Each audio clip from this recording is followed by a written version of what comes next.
Bienvenidos chicos y chicas a otra lección más de este tema en el cual terminaremos ya este tema sobre el final, la crisis y el final de la restauración y la dictadura de Miguel Primo de Rivera. Recordáis que ya estuvimos viendo las causas y el golpe de estado de Miguel Primo de Rivera, así como el directorio militar que va desde el año 1923 al año 1925. Hoy estudiaremos rápidamente el directorio civil de 1925 a 1930, así como el epílogo de esta dictadura.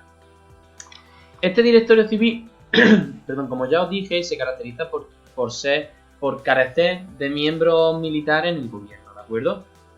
Entonces, ¿cuáles van a ser los ejes vertebradores de este directorio civil? En el aspecto de política, van a tratar de institucionalizar este régimen, el régimen dictatorial. Recordad que el régimen dictatorial se había saltado la Constitución. Entonces van a tratar de crear unas instituciones que den apoyo, den justificación a que haya una dictadura militar, ¿de acuerdo? Va a ser un gobierno dirigido por civiles, es decir, aquellos miembros, personas que no tienen nada que ver con el régimen militar. Van a ser miembros de los gobiernos de Maura, del Partido Conservador, recordad el gobierno Maura de pocos años antes, así como miembros de la Unión Patriótica. Recordad que ya estuvimos viendo ayer cuando funda Miguel Primo de Rivera, cuando se funda esta Unión Patriótica. Entonces vamos a tener los diferentes ministros que va a haber, van a ser ministros civiles, no van a ser militares. Aquí tenéis algunos ejemplos, como José Carlos Sotelo o Eduardo Ramos. Y eso sí es verdad, se va a crear una institución que se va a llamar la Asamblea Nacional Consultiva, que va a ser la institución más importante del gobierno, en la cual Miguel Primo de Rivera se va a apoyar durante esta fase de la dictadura, ¿de acuerdo? Digamos que va a ser un órgano consultivo, un órgano que va a dar consejo, va a dar apoyo, y realmente va a ser quien va a legislar durante toda esta época. No es un órgano, no es una asamblea, no es un órgano cuyos representantes se elijan a través del sufragio, desde lo menos estamos en un régimen autoritario, sino que será el propio Miguel Primo de Rivera quien decida a los miembros de esta Asamblea Nacional Consultiva. El objetivo primordial, ahí lo tenéis, era redactar una nueva constitución que se adaptase, mejor dicho, a la forma de gobierno de la dictadura, ¿de acuerdo? Porque recordad que la que tenemos anteriormente data a España o cita a España como una monarquía y una monarquía parlamentaria con la soberanía compartida entre rey y corte.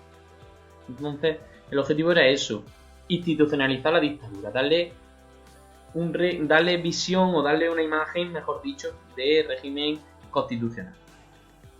La política económica.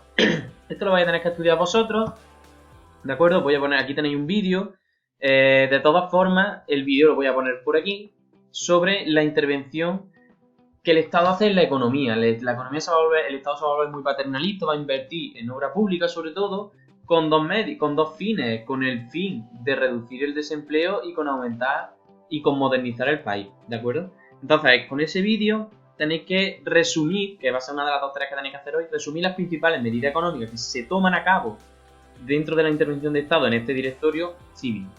Para completar un cuadro, tenéis que hacer un cuadro y mandármelo. Tenéis el vídeo, que ya os digo que lo voy a poner por aquí, pero tenéis también los apuntes, tenéis también cualquier tipo de información que podéis buscar en internet. Lo que sí os adelanto ya son las consecuencias económicas. Principalmente, se aumenta la productividad, por tanto, empieza a producirse un incremento en el comercio exterior. Al haber excedentes, al mejorar la productividad en España y excedentes, y ya no solo que se cubran las necesidades internas, sino que se empieza a exportar productos y recursos al extranjero. Lo más importante, mejorar las comunicaciones. Ya veréis que hay un factor determinante que hace que las comunicaciones en España se vean muy mejoradas, y esto conlleva de que haya un cambio notabilísimo en la sociedad española, y es que comienza a aparecer de forma masiva el automóvil, algo que en España no se había producido hasta ese momento. Se extiende el regadío, ya que se construyen muchísimos embalses durante esta época, y hace que se mejora la cantidad de agua, se aumenta, mejor dicho, la cantidad de agua embalsada, y permite que España pueda acceder al regadío, el cual se va extendiendo y que hace incrementar la productividad de la agricultura. En definitiva, se establece una modernización del país en diferentes ámbitos, sobre todo en los ámbitos sociales. Ahora veremos que son medidas sociales muy adelantadas para el momento en el que se estaba España en ese momento. Y se moderniza la infraestructura, es decir, se dota a España, se le da una imagen de siglo XX. ¿Recordáis ese atraso que tenía España? Sí, es verdad que Miguel Primo de Rivera tampoco lo va a adecuar totalmente a la realidad del siglo XX de los países que tenemos a nuestro alrededor, pero bueno, por lo menos va a dar cierto impulso. Digamos que al menos la fachada de España va a ser siglo XX, aunque realmente los cimientos de esa casa que sería España al principio del siglo XX no van a ser así, ¿de acuerdo? Pero por lo menos en el aspecto, España va a ser un país más modernizado gracias teóricamente a este directorio civil de Miguel Primo de Rivera.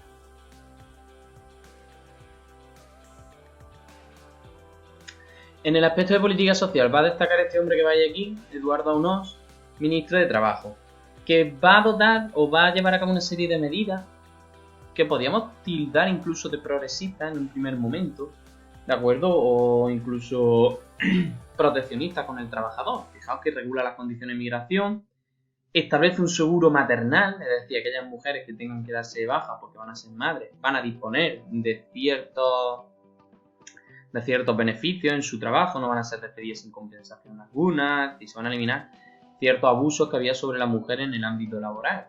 O, por ejemplo, se va a ayudar a las familias numerosas, algo muy paternalista. Este estado, ya os digo que la dictadura va a ser muy paternalista.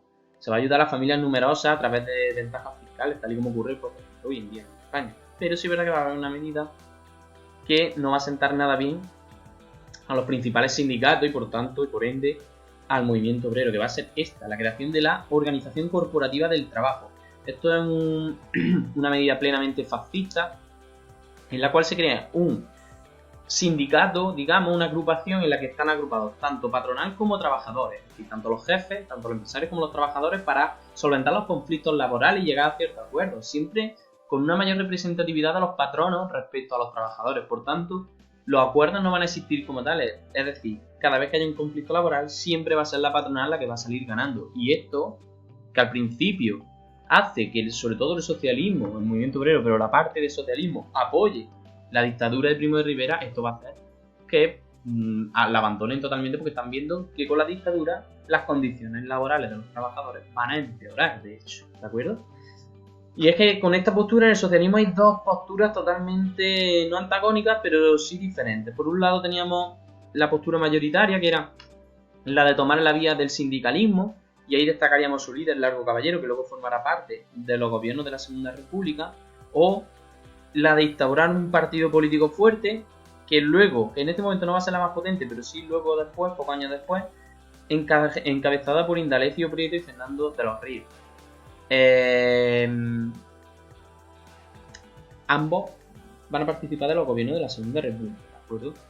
En el anarquismo ocurre algo parecido. Hay una parte dirigida por Pestaña que va a optar por la legalización, por llevar a cabo acciones, sobre todo en el plano sindical, para poder estar dentro del sistema y solventar los problemas de los obreros por esa vertiente, pero una que va a ser muy importante también va a ser estar en la clandestinidad, y ahí el jefe va a ser Buenaventura Durruti, muy importante luego en la guerra civil, un anarquista muy importante durante la guerra civil, que van a optar por la clandestinidad, por seguir con esa línea dura de violencia del anarquismo, nada de institucionalizarse, nada de entrar en el sistema de esta dictadura, ¿vale? Porque estaban dando cuenta que los trabajadores salían perjudicados con estos acuerdos a través de la Organización Corporativa del Trabajo. Y van a fundar la FAI, la Federación Anarquista Ibérica, cuya acción va a consistir en la violencia como atentados, magnicidio, para alcanzar su objetivo, su meta. Pasamos ya al 5.3, punto final del tema, la oposición final de la dictadura. ¿Quiénes se oponían a la dictadura? Intelectuales como Miguel de Unamuno, como Valle Inclán, que ya vimos que se oponían a ellos, y promueven una movilización estudiantil en las universidades debido a que con la ley de reforma de la enseñanza se le daba más peso y se le permitía la entrada a la iglesia en las universidades. Podían llevar a cabo cátedras, y entonces sí es verdad que los catedráticos de la Universidad de Madrid pues se vieron invadidos por la iglesia, que apoyaba mucho la dictadura, y provocaron esta movilización estudiantil que sufrió una enorme represión por el ejército, y se detuvo al líder de esta movilización en el campo y se cerraron las universidades. La consecuencia es que ante esta situación, que consideran totalmente injusta, grandes intelectuales de España como Ortega y Gasset o Fernando Ríos van a renunciar a su plaza, a su cátedra, y por ejemplo Unamuno, que va a criticar mucho todo esto, va a ser deportado a Fuerteventura, va a ser deportado a las Islas Canarias. El ejército también se oponía, recordad que siguen con el mismo conflicto de siempre, y es que se le daba mayor facilidad a los africanistas, como Franco, como Mola, como Queipo de Llano, para ascender, y eso estaban en contra de los que estaban en la península y que llevaban mucho más tiempo de servir. Entonces se establece una asamblea, ¿de acuerdo? Que no es electiva, sino que la llevan a cabo parte de los jefes y de los oficiales del ejército, que se oponen a esta política continuada por Primo de Rivera, que van a ser los que al final van a provocar la caída de la dictadura. Ya os dije en clase un día que si un sistema político se quiere mantener en pie, tiene que contar siempre con la inestimable ayuda y apoyo del ejército, si no, tiene las horas contadas. Obviamente los regionalistas también van a estar en contra de este gobierno, ya que esa política de recentralización de la dictadura no va a ser bien acogida, están viendo que van a perder autonomía. Recordad que, por ejemplo, abolen la ley de mancomunidad catalana. Entonces, todos estos tres grupos son los grupos principales, y todo esto hace que todos los opositores a este gobierno y en definitiva a la monarquía de Alfonso XIII se van a unir en la Alianza Republicana, ¿de acuerdo? Que van a ser todos los partidos y todas las asociaciones que van a estar contra este régimen monárquico, cuyo líder va a ser José Sánchez Queda, que será detenido cuando se lleve a cabo un golpe de Estado, porque se va a llevar a cabo un golpe de Estado y un levantamiento en Jaca, que lo vamos a ver ahora mismo. ¿Por qué dimite Primo de Rivera? Dimiten básicamente por el rechazo de todos estos grupos, pero principalmente por el del ejército. Dimite en enero de 1930 y entonces Alfonso XIII ordena a Dámaso Berenguer, un alto mando también del ejército, formar un gobierno que se va a conocer como la dicta blanda. Va a ser básicamente autoritario, pero no tan duro ni tan represivo como el gobierno de Primo de Rivera, con el objetivo de mantener el orden, mantener la paz y restablecer la legalidad y que se cumpla la Constitución. Que restaura los concejales y los ayuntamientos anteriores a 1923. Recordad que Primo de Rivera lo elimina para que fuesen un pilar de su dictadura, y esos profesores que expulsan después de la movilización de las universidades son readmitidos. Disuelve la Asamblea Nacional y lleva a cabo una amnistía política para exonerar de responsabilidad al rey, porque el rey se había saltado la Constitución al imponer la dictadura, al dar su apoyo, a Primo de Rivera. Por tanto, se le va a exonerar, no va a ser juzgado, y trata de controlar el caciquismo, ¿de acuerdo? Y trata de minar el poder a los caciques, lo conseguirá en parte. ¿Qué problemas tenía? Muy poco apoyo, era una persona no demasiado carismática, no tenía grandes apoyos. El movimiento obrero seguía imparable en su lucha, se convocaron numerosas huelgas en su gobierno, que duró 15 meses, de Dámaso Berenguer, y ese bloque republicano se hizo fuerte y poco a poco provocó que esto cayera. De hecho, firman en verano de ese año, en agosto de 1930, el Pacto de San Sebastián. ¿Con qué objetivo? Que se instaurase la República. Esa alianza republicana que engloba a todas las fuerzas republicanas, todas las fuerzas de oposición, hacen que firmen ese Pacto de San Sebastián. Crean un comité revolucionario como una especie como de gobierno en la sombra, de gobierno provisional de la República. Ellos reclamaban la República y decían que este era el gobierno. ¿Qué medidas tomaron? Tomaron dos medidas. Por un lado, una vía pacífica a través de la difusión del manifiesto, ya que hicieron llamamiento a la población, mítines, propaganda de la prensa, y una vía revolucionaria, que fue una insurrección militar en Jaca, que la tenéis aquí, el 12 de diciembre de 1930, donde ciertos capitanes reclaman y proclaman la República. Fracasa por el escaso apoyo que tiene en ese momento y además en el norte de España, y los sublevados son enjuiciados y fusilados. Hay una enorme represión, y las consecuencias van a ser dos. Primero, que se va a instaurar un orden bastante fuerte, bastante estricto, sobre todo en Madrid, con el general Mola, que es el director de seguridad. Ya veremos a este personaje macabro en el próximo tema. Y la detención de ese gobierno provisional, ¿de acuerdo? De ese comité revolucionario encabezado por Fernando Ríos, Largo Caballero o Alcalá Zamora, socialista en parte. ¿Cómo cae la monarquía? Pues dimite Dámaso Berenguer.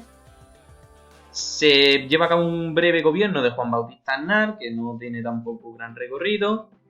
Se produce ese juicio, recordad, contra el gobierno provisional de la República, ese comité revolucionario. Y Aznar convoca elecciones municipales el 11 de abril de 1931, con una gran sorpresa, y es que en las grandes ciudades esa propaganda republicana había hecho mella, y en las grandes ciudades gobiernan y arrasan en las elecciones los partidos republicanos.